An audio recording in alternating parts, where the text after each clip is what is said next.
বিসমিল্লাহির রহমানির রহিম। আপনার প্রিয় কলিজার টুকরা সন্তানকে ঠিকঠাক রাখতে হলে তার হাতে কখনোই স্মার্টফোন দেওয়া যাবে না। স্মার্টফোন আপনার থাকবে, তার প্রয়োজন পড়লে আপনার ফোন থেকে সে কথা বলবে। তার প্রতিষ্ঠানে যোগাযোগ করতে হলে আপনার ফোন থেকেই করবে এবং আপনার সামনে।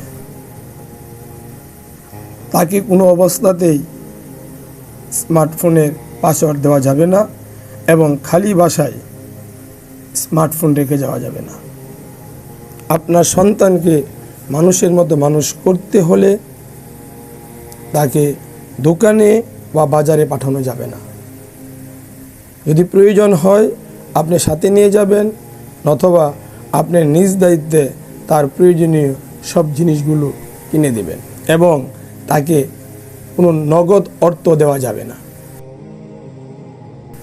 হাতে নগদ অর্থ থাকলে ছেলেদের নেশাগ্রস্ত হওয়ার সম্ভাবনা থাকে, আর মেয়েরা অপ্রয়োজনীয় কোনো ব্যক্তিকে উপহার সামগ্রী দেওয়ার সম্ভাবনা থাকে।